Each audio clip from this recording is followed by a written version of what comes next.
Test. Okay, so Mike.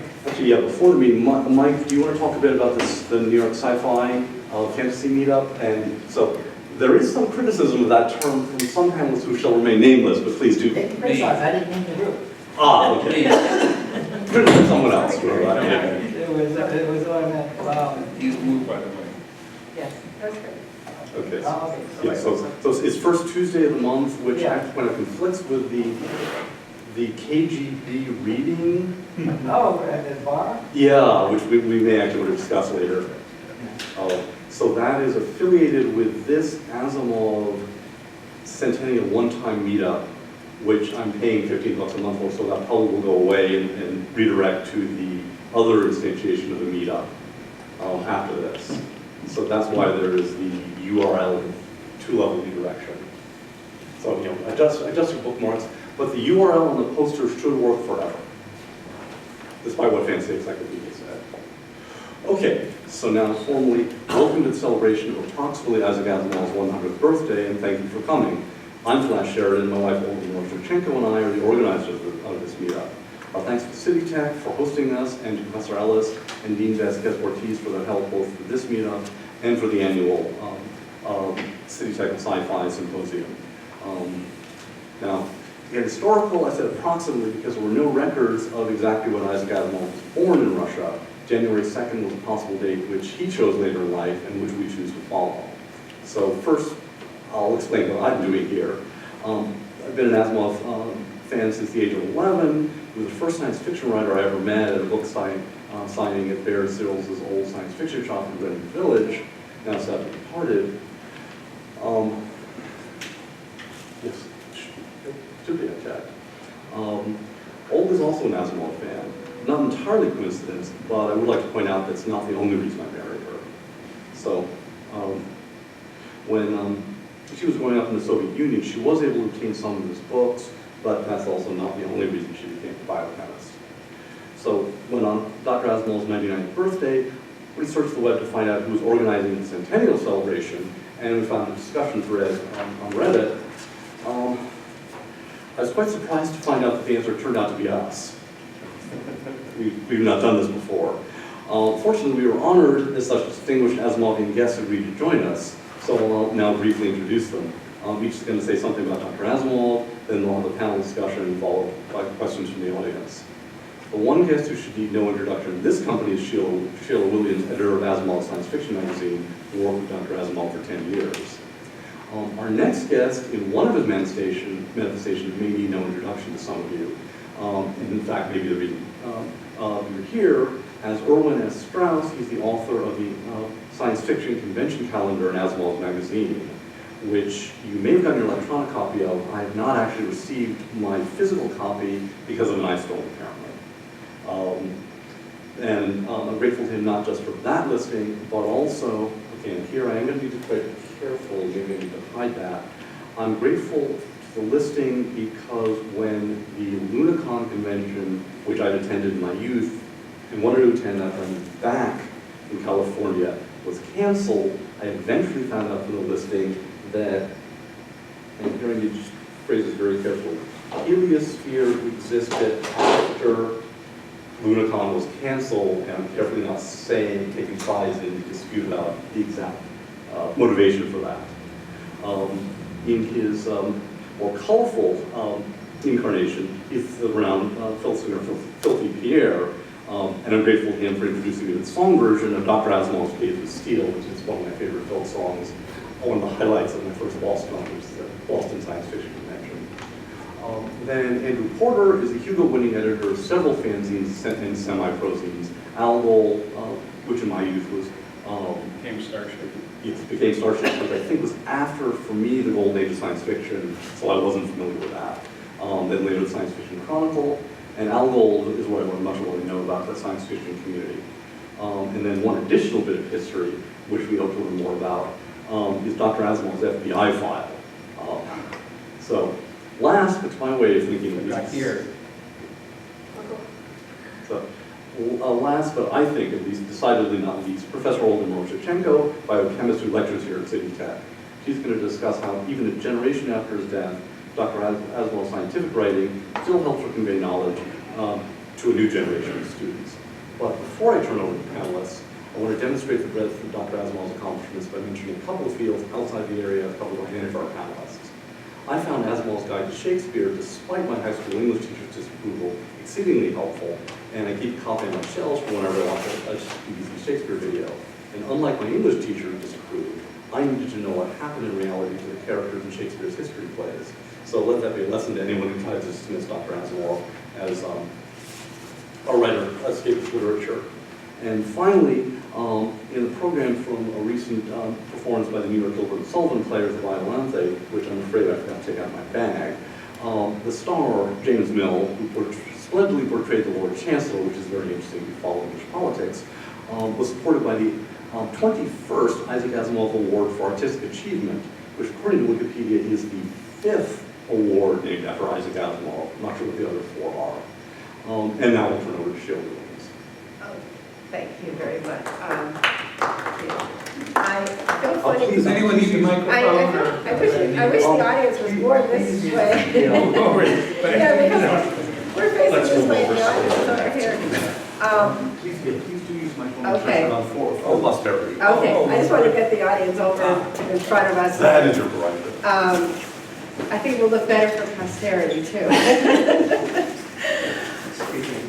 I was delighted to be invited by Flash to this celebration of Isaac. I wanted, before I start any of my remarks, I do want to take off on one thing you said. Your English teacher may not have had a high regard for Asimov's Guide to Shakespeare, which was meant to be a guide about the historical facts more, the terminology. It wasn't meant to be a literary analysis. However, I have since learned that the theater people love it, and that they consider it their Bible when they're the Shakespearean actors and directors. We were thinking of moving, we were looking at an apartment, and turned out the guy was a director at, he was a major Shakespeare, he directed the plays at Stratford, and he said they couldn't do it without Asimov's Guide to Shakespeare, that they used it for staging, for all kinds of, knowing the props, the stage, everything. And later, a good friend of mine I knew her since our kids went to kindergarten together, and she'd gotten divorced and had met a new person in her life, and he was a Shakespearean actor. And she had known my job our entire time. I'm talking 21 years or something. And we went out to breakfast, and she said, "You knew Isaac Asimov?" I said, "Yes." She says, "Oh, my boyfriend is so impressed. He really wanted me to, he's a Shakespearean actor, and he was so impressed. That's why he was impressed." So I want to put in a good word for Shakespeare's guide, for Isaac Asimov's Guide to Shakespeare. But Isaac was very important. As a little kid, my father told us there was this great book called, well, 3 books called the Foundation Trilogy, but we lived in a very rural community, and I read every single thing in the library. It was a 2-room library, a small 2-room library, and there was no foundation in the library. So then we moved to the suburbs, but also, and my father found out about the Science Fiction Book Club and started to subscribe, and he got the book from the book club. And it was funny because my brother somehow managed to get dibs on the book first. My brother was a year and a half younger than me, and my brother was brilliant. He was a super good student, super high SAT scores later on, everything. But he was a slower reader than me. And he was taking, in my opinion, so long to read the book that I kept stealing it, sneaking it away, and then I would read it, and then my brother would complain to my father, and my father would come and yell at me and take the book away. And then I'd wait a little while until my slow brother would put it aside, and I would steal it again, and I would read it. So that's how I read the Foundation, which I loved from the moment I started. And so the interesting thing was that my own mother, who immigrated to this country in 1952, had a master's degree in microbiology, and she, from the University College Dublin, and she was very impressed with Isaac's science writing. She loved it, and she said that people who spoke the scientists who spoke condescendingly about it she felt they reminded her of a lot of people she'd known in her life who felt they had a little piece, that they were an expert on something and they didn't really want to share it. And she felt that Isaac was so good at sharing his knowledge with everyone. And she loved him, and she didn't really read science fiction, but she really was impressed with his writing, his science writing. And my father was this huge fan of his fiction. So I grew up in this sort of a household that really, really appreciated his writing for completely different reasons. So then I found a TV guide. I was 16, and the TV guide, there was a little yellow part of the TV guide that used to have upcoming events, and it said there was going to be a Star Trek convention in New York City, and Isaac Asimov was going to be a guest at the convention. So I said to my father, how would you like to go to New York City and go to this convention and see Isaac Asimov? And my father was like, that's a great idea. I couldn't believe it. And it was during the energy crisis, so we took the train, and he wrote to Isaac ahead of time, and Isaac wrote back that he'd love to meet us, but that was, what we didn't realize, of course, was that a million other people would love to meet him. But we actually did get to meet him and sit with him at the banquet, and we got to meet Hal Clement at the same time, and it was really magical. Then later, my father said, I was looking for colleges, my father said, why don't you write Isaac Asimov and ask him what college you should apply to? And I'm like, okay. And it's funny, I thought my father wrote the letter, but I actually wrote it, and Isaac wrote back and said, well, I don't know, but I like BU, you could apply to BU. And which I did actually get into to transfer as a junior in college, but I didn't go. But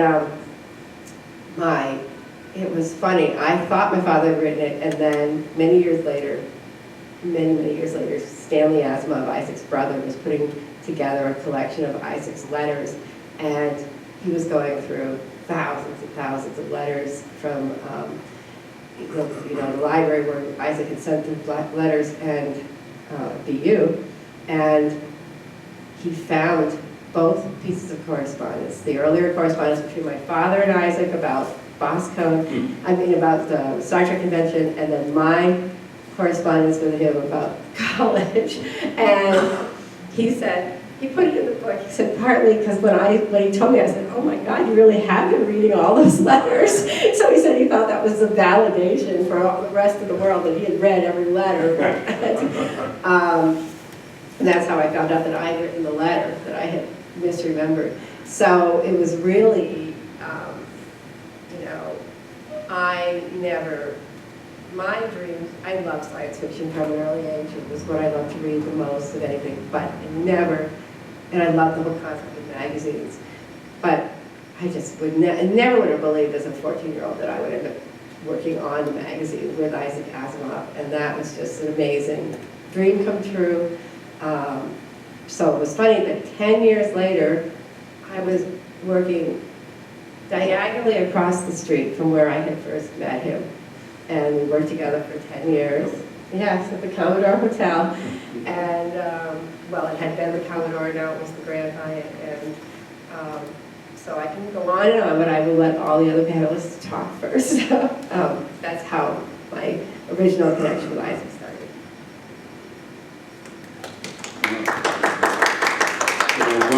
One letter. One letter that you never read is this one, because I published it, and look, here's the original, and it talks about Astounding. You should read that, actually. It's from 1988, letter comment. Anyway, Isaac was also a tenor. Do you know he was a tenor?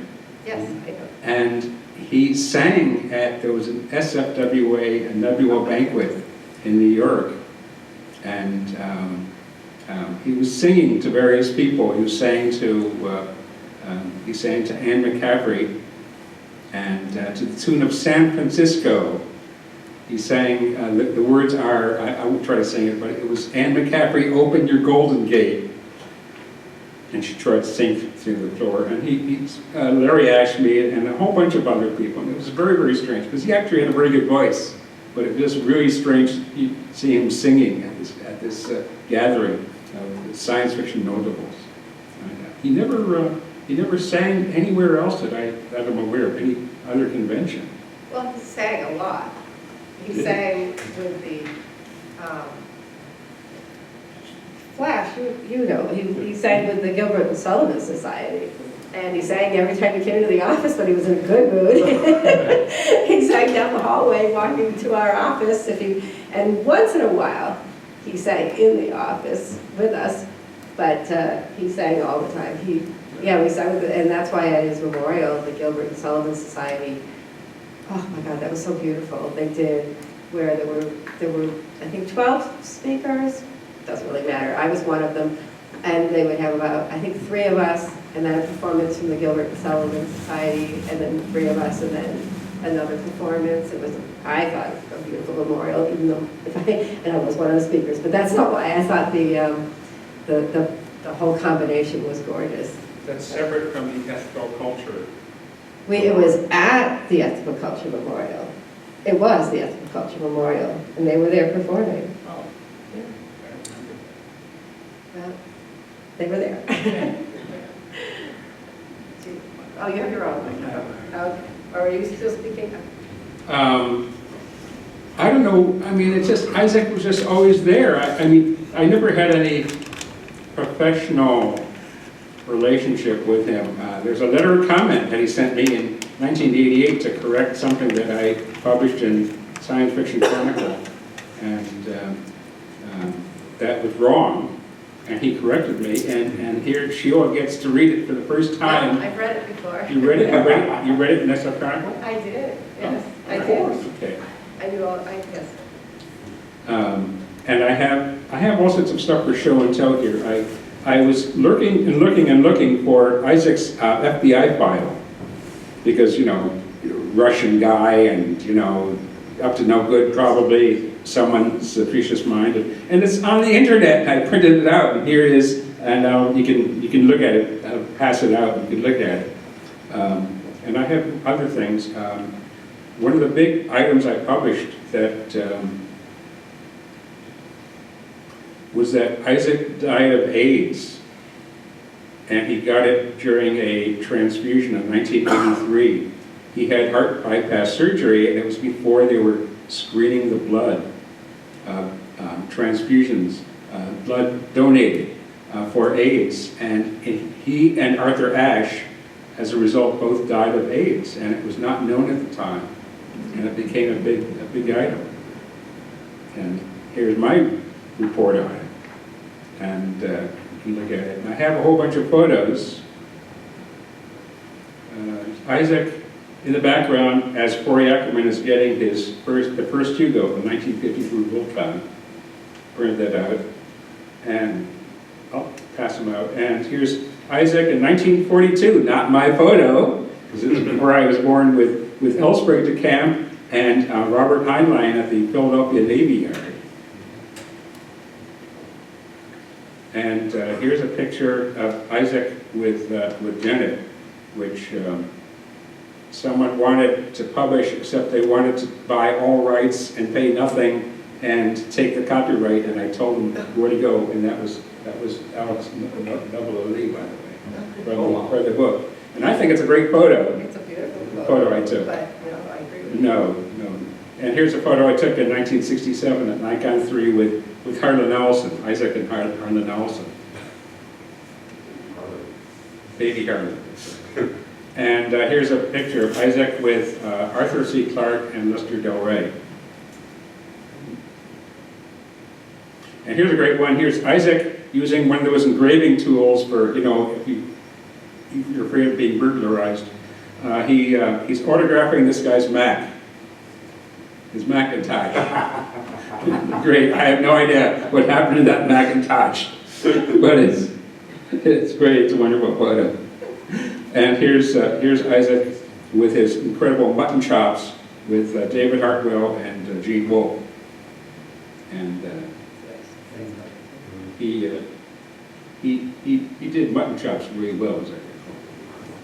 So, pass it on. Yes.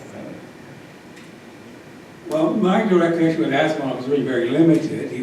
He was guest of honor at the first convention I ever ran in 1966, Boscombe 3. It was him and John W. Campbell, and I said, I'll match my guest list against any contemporary convention. But interestingly, just recently there was an editorial in the Scientific American, in which the writer took task the billionaire, space cadet types, and said, tut tut, they should be spending their money on problems here on Earth and not squandering it in space. The old thing in 1492, Isabella should have used the money she got for her jewels to feed the poor in Madrid and not bankroll Columbus. But that's another story. That's not my point here.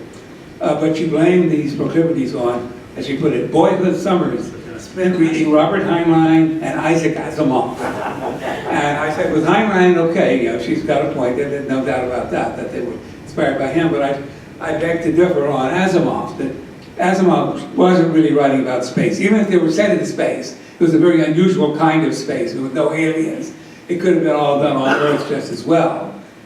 And you had things like, and if you wanted to know who spent their boyhood summers reading Asimov's and being influenced, there's the New York Times columnist Paul Krugman, who had said that's what got him to be an economist. Basically, he wanted to grow up to be Harry Seldon. We didn't quite make that. We didn't get a Nobel Prize, so that wasn't too shabby. He was interviewed at the Montreal World Cup. Yes, he gave a. Yes, that's where I learned about that. That he said it himself. So there's no questioning it. Oh, and if I may interrupt, I feel obliged to point out he's a CUNY professor. Yes. And so, but anyway, for example, the robot stories were not really about what we know as robots. The robots represented any member of an oppressed underclass: Jews, blacks, the untouchables in India, the Eta in Japan, and the moral was that they're just as good as anybody else and should be treated equally.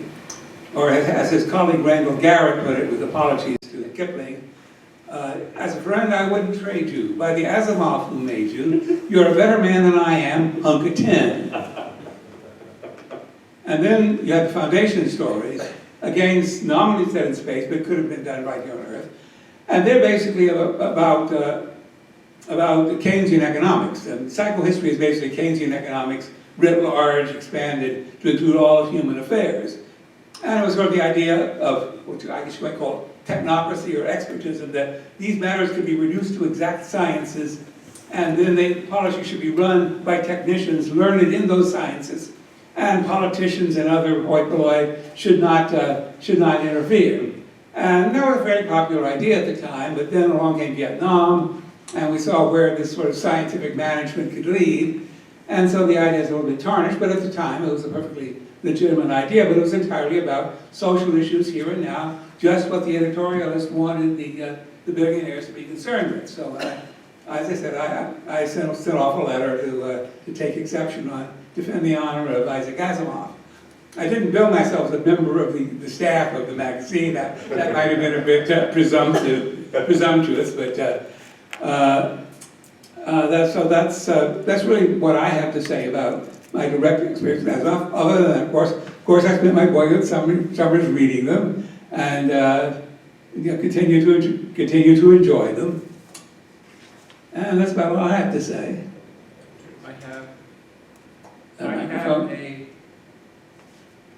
I have a poem that Gregory Benford wrote fairly recently, which I believe was submitted to,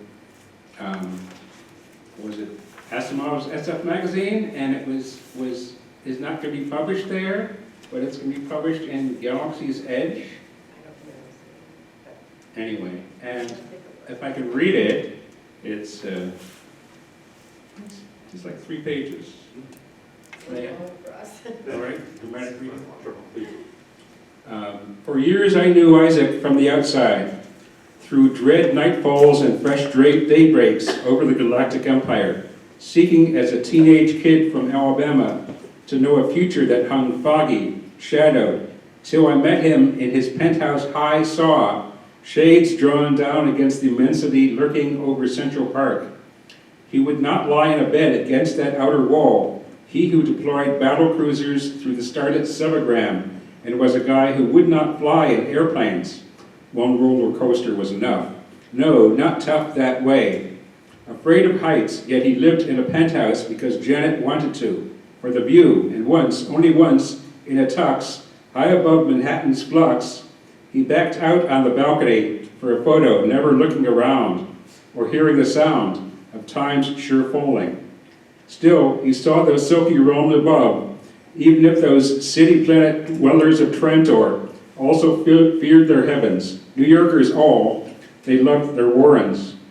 Why not look further, I wondered, while you debate the galactic empire's politics in comfy rooms?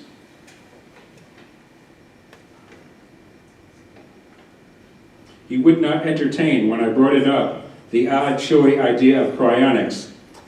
I'll die with my books on, he said, and be gone.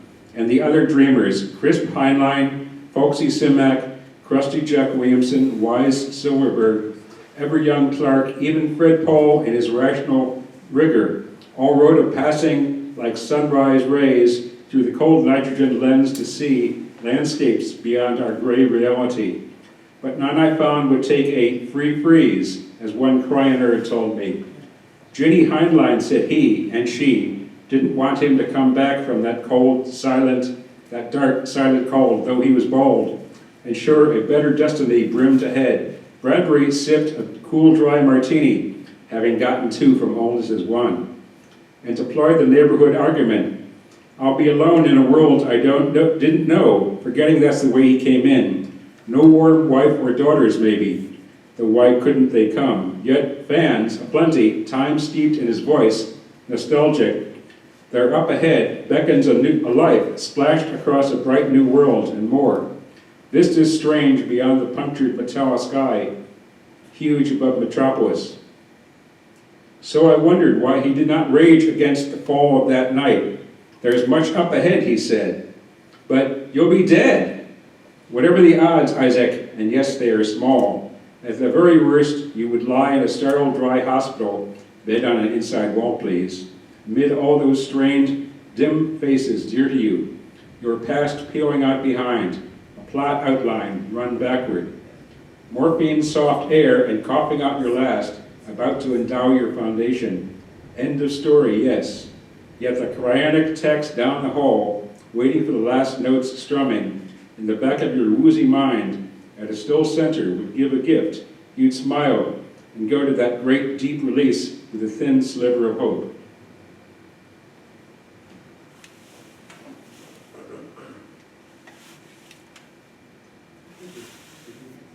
Well, hello. My name is Olga Miroshnichenko.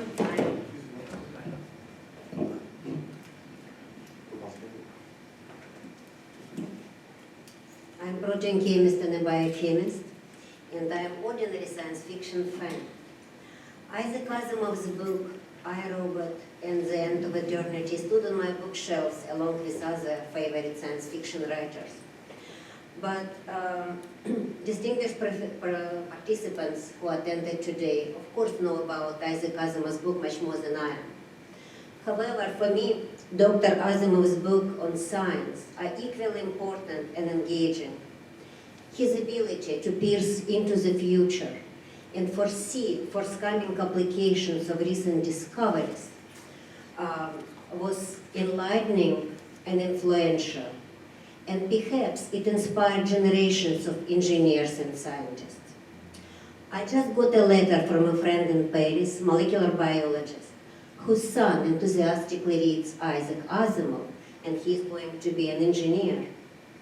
Another letter arrived from my home country, Ukraine, Eastern Europe, from my very first scientific professor, also molecular biologist, my first supervisor. And normally we would discuss poetry or dissident literature in USSR. If I need to abbreviate the word, USSR, I will probably remember.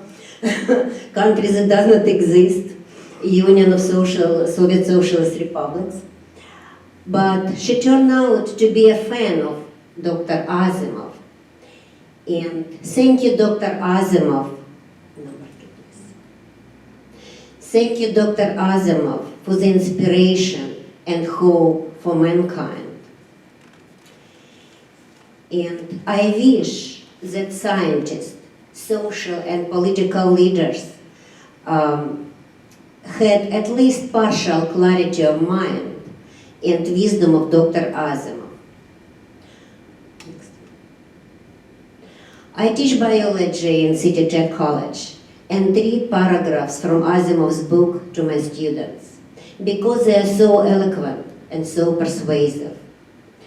And please allow me to read a couple of short passages from his books, although I don't need to persuade to anything this auditorium. Nevertheless, as an example.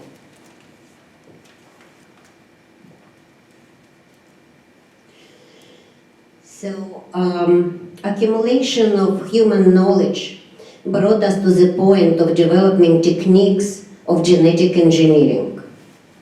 Can we look forward to a near future in which we can redesign human genes in such a way that we can arrange for babies to be born without appendices or wisdom teeth, and to develop larger pelvises for their babies to be born, and so on?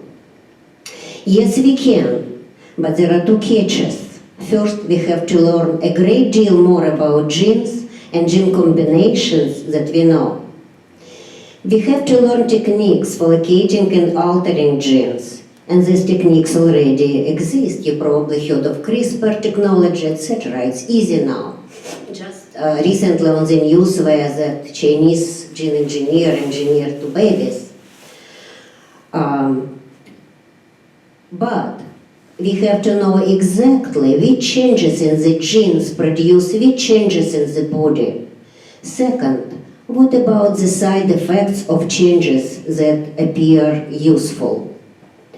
It will take lots of thoughts and lots of hesitation, and modern scientists forget about it. And another short message. Science has been able to place great knowledge at the disposal of human beings, but the human being himself remained beyond the understanding of science. Chemists, scientists still didn't discover what makes Sami-Ren. So we came face to face with the fact man knows how to kill billion men in a single day by an act of his will, but yet he is not capable of understanding what lies behind this act of will. Know thyself, warned Socrates 2,500 years ago, and now mankind had better learn to know itself, or we all doomed. Thank you very much for your attention.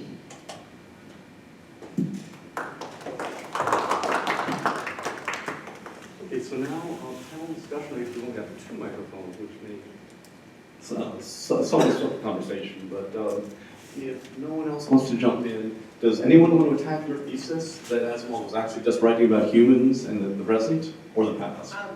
I just want to completely support that. I think Isaac on numerous occasions said to me that he wasn't, he didn't know how it all worked. He wasn't like trying to, he wasn't trying to undercut science. He actually didn't really think faster than light space travel was ever going to really happen, though he hoped it would, but he didn't think it would. And he didn't know how robots would work. But he was using these really interesting concepts to explore the human condition, and as most science fiction writers do. So he was not, and he was very pro the space program, but he was also very, very pro,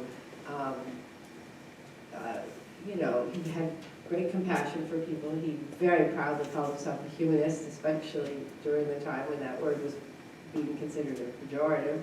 And he really, so he had both views. He felt both that, I'd say that he actually probably even had a stronger view for compassionate view toward humanity. But he did have the excitement of science, and he certainly loved science. He certainly loved the idea of exploring technology and science and not being afraid of it. One of the big things about writing his robot stories was that before that, most robot stories were all about the horror that the robots were going to be like Frankenstein and turn around and kill their creator, and that they would be monsters, and so he felt that was ridiculous, that there should be a more sensible, reasonable way of looking at it. But at the same time, he did very much use it to explore people who are marginalized, and you can see that in stories like I Wrote Robot Dreams and Centennial Man, and those you can really see those themes in those stories. So yeah, I totally agree with Erwin. That was a really good point. Thank you for the agreement, but I don't know whether that leads to much discussion. I'm hoping we find some dissension here at some I point. had a question for you. Are they publishing the letter? I haven't heard. That just went out. When was it? No, actually, I sent this one out in November, so I haven't heard. So probably not, but so it goes. Well, that's true. Oh, no, it's just going to make a point as a software tester that I wish software engineering worked like the 3 laws of robotics, where you decide in advance what a software can't do. I'm afraid I make a good living out of that not being the case. Yes, I had an experience like that in my working life, where the single-link people who did the World War II aircraft simulators were starting to do software, and they had no clue whatsoever. And they were used to metal bending on the factory floor, and their idea with software was you sat at your desk, and it was a big bullpen with like 100 people, and you designed your system. Then they gave you circuit diagrams, and you filled in the connections, which were then sent to the ladies with soldering irons in the basement, who then wired up the machine. And the idea that whether it would be a bug or some flaw, what's the matter with you? Don't you know your business? And so the whole software culture, is structured walkthroughs, alpha testing, beta testing, all completely oblivious. Software is just so different. And so even somebody like Isaac, who came before that era, I can understand why I was glad that he admitted that he didn't really know how robots might work, because it was so different from what people were used to. I did see where after he died, supposedly there was some celebration by roboticists, because they felt that, supposedly young roboticists, that they felt that his view of robots was too controlling of where they should be going. But that seems so silly. Once I had seen a game that had been designed, it was in, I saw it somewhere, and it was designed by robots, by robotics, scientists, roboticists, and they had this whole thing. It was a game, it was like a board game, but you could just open it up in paper, and it had, move 2 squares if you, it was all this positive stuff about developing AI and this and that. And at the very center, where the winner got, was that you got to something like meet Isaac Asimov. Or something. There was something about this being the holy grail at the center of the game. So I suspect that there's, people like to make controversial statements, but I suspect there's many people who go into the study of robotics are inspired by him, even though they know he wasn't a roboticist, but I just thought that was interesting dichotomy. And also the last question, which I cannot rule out as software. Yet. Did his estate ever get any money from all these companies that named, like the iRobot in Japan and all these companies that are named after his things? I mean, isn't there a... Isn't that an interesting... The reason iRobot was yes. Otto Binder wrote the original story of iRobot, and Asimov stole it from him, so I don't think the estate would have much of a case. Yes, and they have very poor software testing, I can attest. That's a great thing, because I wrote an editorial called I Caramba, and it was about all the uses of anything, and I did say they probably were all inspired by iRobot, Isaac Asimov's iRobot, but that Isaac would be the first to tell you that he didn't come up with iRobot. In fact, it came in and the editor suggested it, took it from the previous book that Binder had written, iRobot,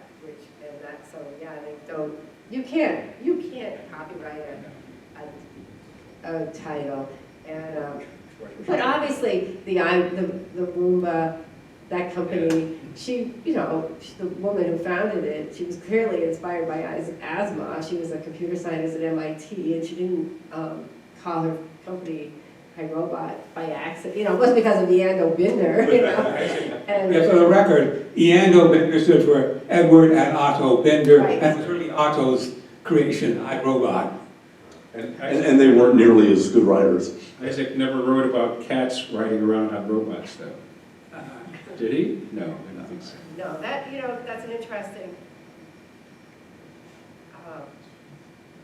He would say, science fiction authors, they throw out a wide net, but they're not going to see the details. So, and I don't think it was, most people who wrote about the first landing on the moon, though apparently there's one exception, but they didn't write about people back on the Earth watching it on TV. That wasn't a detail that. And apparently there's one story that has a television camera in it, but I don't think it captures the whole idea that there's all these billions of people watching it on TV. And so science fiction is not necessarily going to get the details right, but so no, he never imagined it with cats, as far as I know. I don't think he was a cat person anyways, but. One thing, in 2001, Kubrick got one thing right. Everything would be branded. But he just was a little off on the branding, Van Damme and Howard Johnson. So that's the same phenomenon. You're partly right, partly not.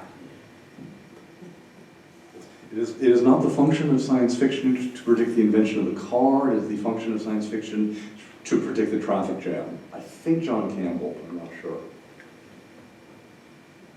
Yeah, that also does point to Jules Verne, and he wrote his famous story, Paris in the 20th Century. And he had the automobiles going around. There was steam rather than gasoline, that's not a big thing. But he had no clue about the effect of the flivver on courtship rights of the American bourgeoisie. I mean, this is sort of thing we talk about singularity. That was something that was beyond his ken. There was really no way a European gentleman of that period could have grasped that concept. And so it's not an absolute barrier to seeing the future, but there are it does impose, the event horizon does impose limits. Well, actually, Heinlein pointed out that the bicycle was more of an influence on courtship than the car. That was a different influence slightly. I mean, you couldn't do much on the seat of a bicycle, whereas the back seat of a flivver was very convenient.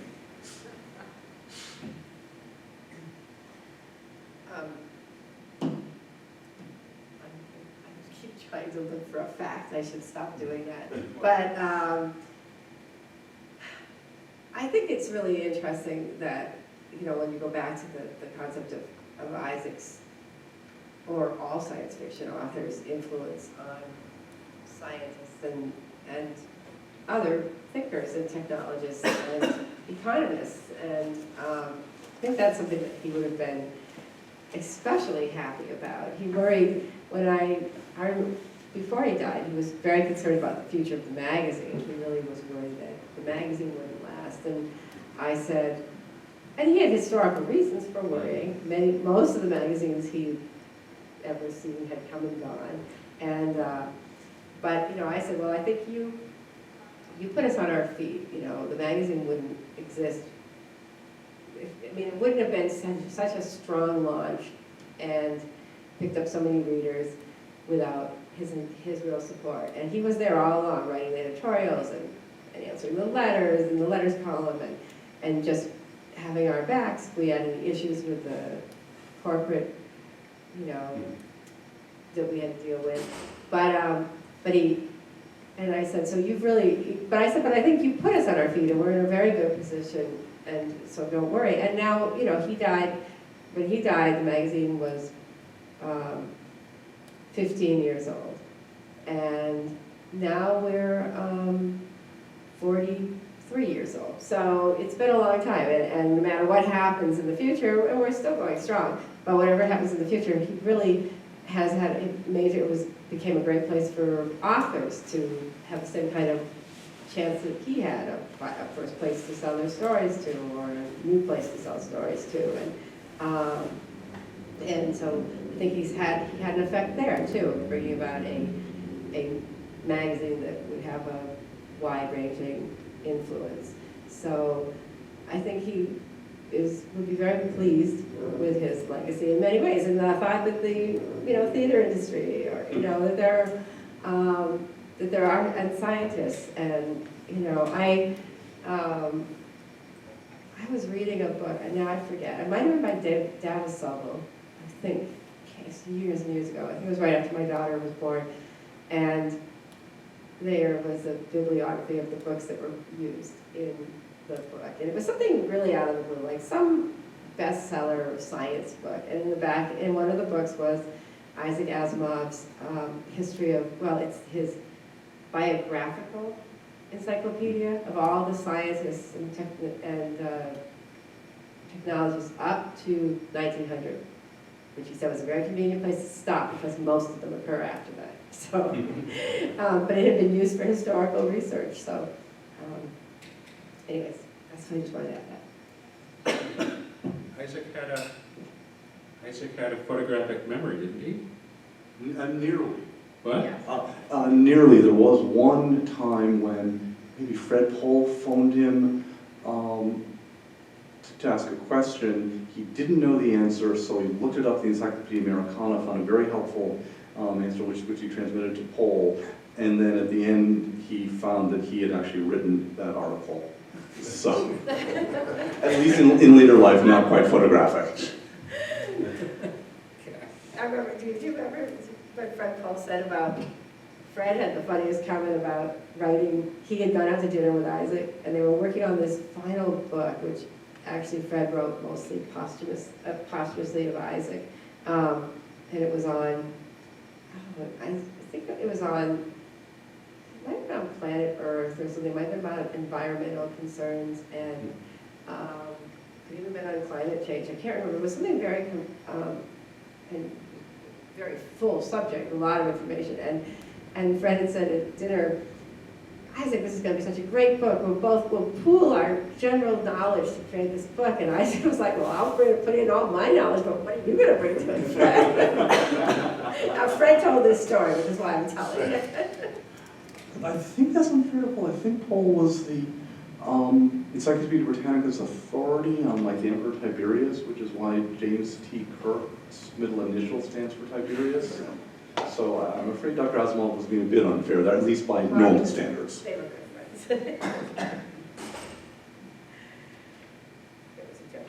But I think that Fred was kind of pleased to tell the joke. He wasn't upset or anything.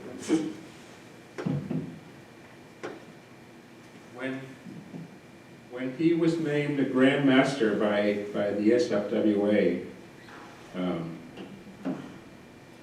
Jane Yolen gave a speech, which I have here, and there's a limerick in here.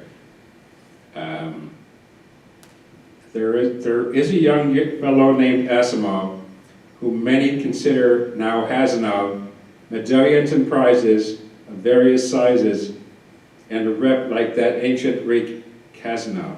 Gee,